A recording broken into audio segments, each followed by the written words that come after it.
governor of the Northwest region has published a release following the death of 2 civilians shot by a uniformed man.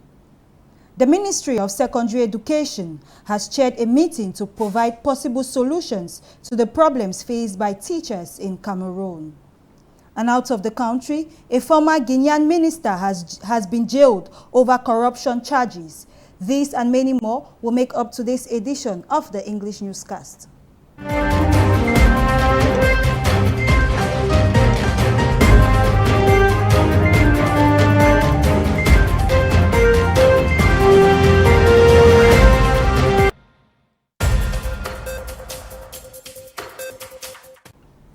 Good evening, ladies and gentlemen, and thanks for joining us on the 5:30 p.m. newscast over LTM TV. We are broadcasting live from our headquarters in the economic capital of Cameroon, Douala. The governor of the Northwest region has published a release about the 2 civilians who were killed by a uniformed man. This happened in the Ayaba Hotel in the Northwest region of the country. Mabia Grace tells us more.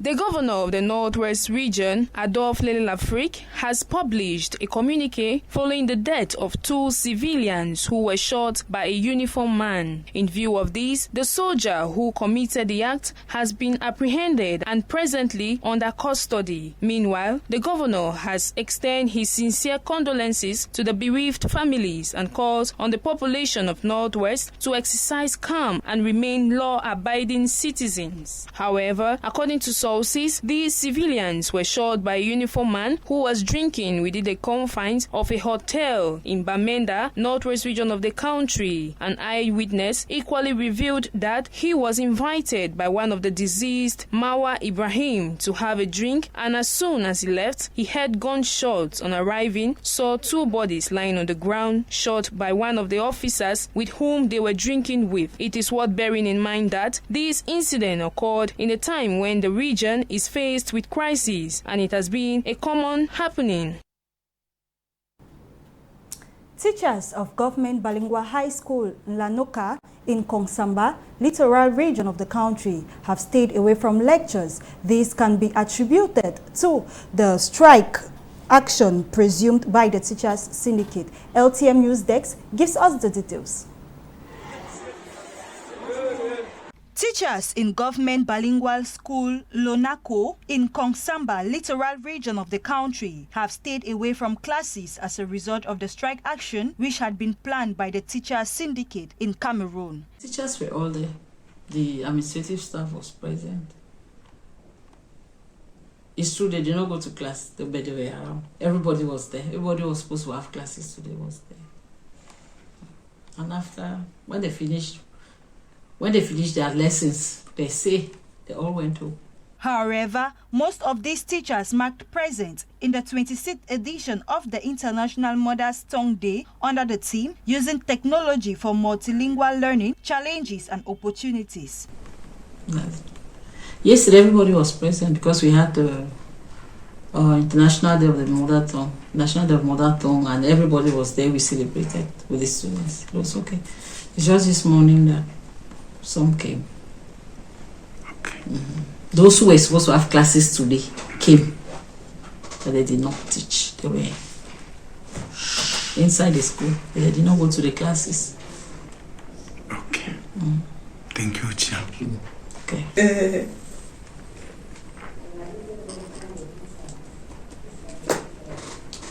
Reports say these teachers said they want their area salary completion, advancement and redeployment fees settled. Many of these protesting teachers took their classrooms, writing Kremor translated as dead chalk.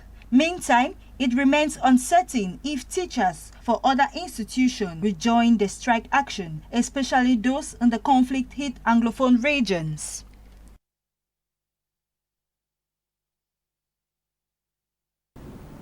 The Ministry of Secondary Education, Professor Nalova Lyonga, has chaired a meeting to provide possible solutions to the problems raised by teachers in Cameroon. This meeting saw the presence of representatives of teachers of different trade unions. Wanze Njogyogo gives us the details.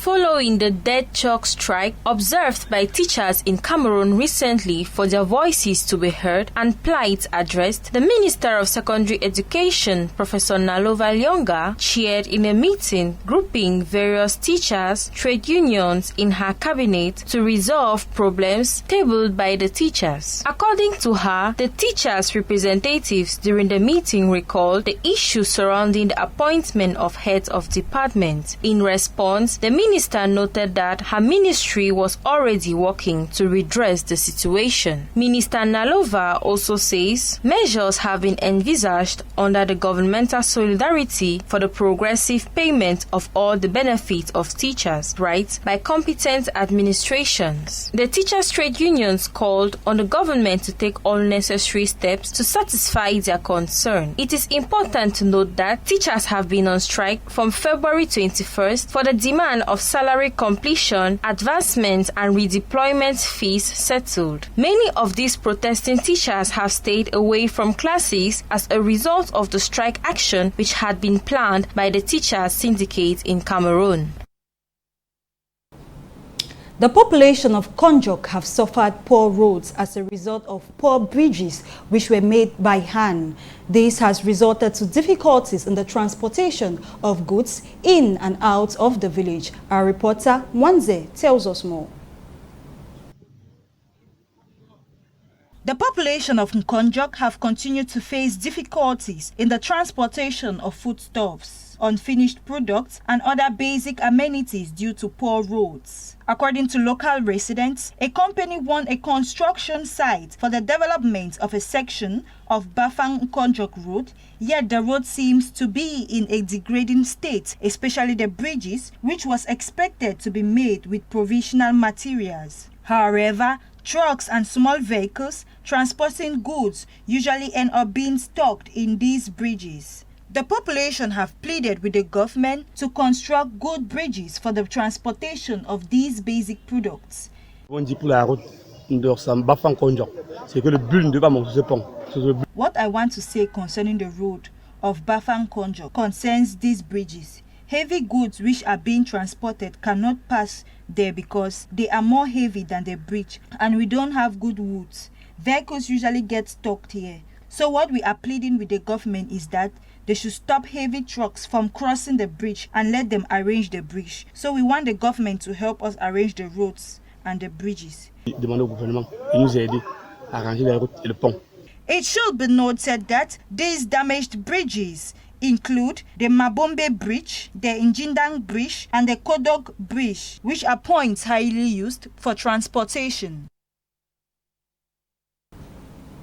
Preparations are ongoing for the Women's Day celebration in the city of Douala, littoral region of the country. This population have experienced an increase in the prices of women's wears which are used during the celebration. Grace Mabia for the details. It is the preparatory season for the International Women's Day, celebrated on 8 March in Cameroon, and the women of the economic capital city, Douala, littoral region of the country, are not left behind. To this effect, women and girls from all walks of life found in the city of Douala and the national territory at large are getting themselves ready for the event, which is aimed at showing the world the importance of female leaders in the decision-making process, emphasizing their work towards equality, well-being, social justice, security, sustainable and economic development. However, according to market women, there is a massive increase in the prices of women's wear, which has so far caused a fall in sales, and are calling on the government to once more do something towards ensuring the reduction of prices. The price is very bad. If it's about the loins, we have no problem, but it is the price that is a shock to us.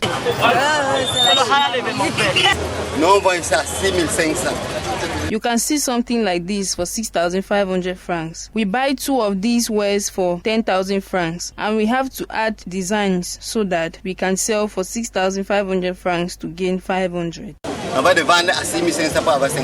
It is worth bearing in mind that in the year 2021, the International Women's Day was celebrated under the theme Achieving an Equal Future in the COVID-19 World, in alignment with the General Equality Campaign, which commemorates the tremendous efforts by women and girls around the world in shaping a more equal future and recovery from the global crisis.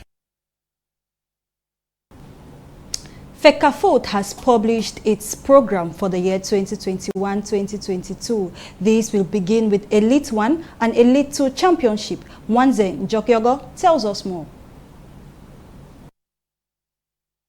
The chronogram of national sporting activities in the country for the 2021-2022 season has been made known by the Cameroon Football Federation FECAFOOT. This schedule kicks off with the long-awaited Elite 1 and Elite 2 Championship, which will begin on March 13 and end on July 17. While the Elite 1 and Elite 2 Championship will be taking place, the group stage and playoffs of the regional championship will hold from March 3rd to June 6, 2022. The National Women Football Championship First Division will hold from March 26 to June 25, 2022. The Corps and Veteran Championship Group Stage and Playoff will hold from April 16 to July 31, 2022, and the National Tournament will hold from August 14 to the 21st. This will be followed by the Group Stage and Playoffs of the National Women Football Championship Second Division and the group stage and playoffs of the Divisional Championship, which both will begin on April 9. The Futsal and Beach Soccer Championship group stage and playoff will hold from May 5th to the 28th, and the National Tournament will hold from June 6th to June 16th. This competition will be followed by the Cup of Cameroon, which will take place from July 31st to August 31st. The National Youth Championship at the divisional level will kick off on March 30th, at the regional level on June 1st, and at the national level on July 1st, 2021. The promotion to First Division tournaments, Interpol and Interleagues 2021-2022 will all hold on July 10th to July 24th. It should be noted that over the previous years, a schedule for national sporting activities was not made known to the general public.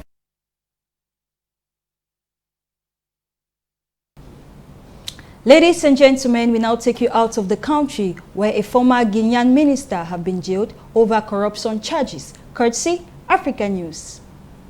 A former Guinean minister has been imprisoned in another place under judicial supervision in Conakry for embezzlement of public funds and corruption, a special prosecution office announced Tuesday. Ismail Dubate, who is a former budget minister under Alpha Conde between the year 2010 to 2020, was placed under warrant in a Conakry prison, while Thibaut Camara, who is a former minister of state and special advisor to the presidency during this period, were placed under judicial supervision. Both Dubate and Camara appeared Tuesday before the investigating chambers and were prosecuted for embezzlement of public funds, money laundering, corruption, and complicity, according to the prosecutor. A judicial investigation was also opened against Mr. Zenab Drame, known as Zenab Dabaya, who headed the ministerial department under Mr. Conde.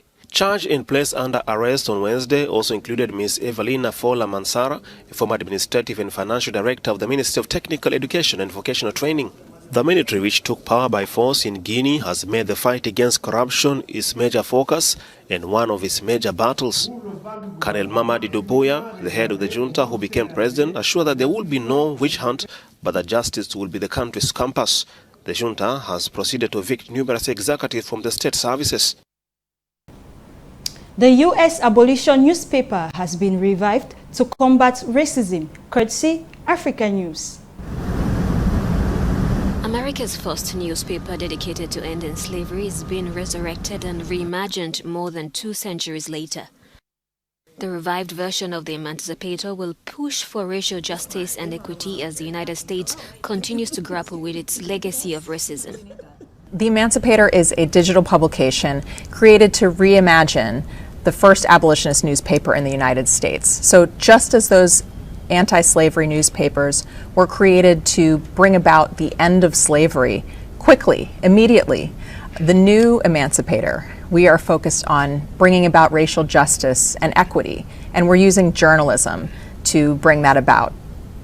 The new emancipator was announced last March, nearly a year after the killing of George Floyd sparked social justice movement worldwide. The editors say drawing on the paper's legacy is appropriate now because many people today can't imagine a nation without racism. These issues are just so critical right now. We are sort of at a tipping point as a result of the events of 2020 with the police killing of George Floyd and other racialized deaths. As a result of the racialized, disparate impacts of the coronavirus pandemic that surprised a lot of people, not me and other people, but it surprised a lot of people. People are convicted by this moment. They want to know more, they want to do more, they want to be better.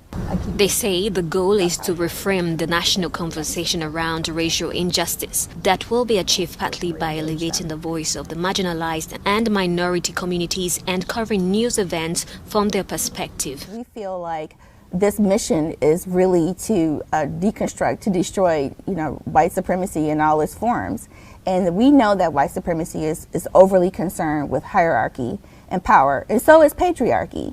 And so by being two Black women who are helming this initiative, we are modeling a new way of leadership and shared responsibility for the community of interest that we serve. The initiative was funded by philanthropic and public donations, and the content will be available to the public for free. 1.3. Okay. Ladies and gentlemen, here we draw the curtains of today's edition of the English newscast. Join Patrick Ngwanya at exactly 7:45 for the news in the French language. And until then, remain tuned to our numerous programs. See you tomorrow. Good night.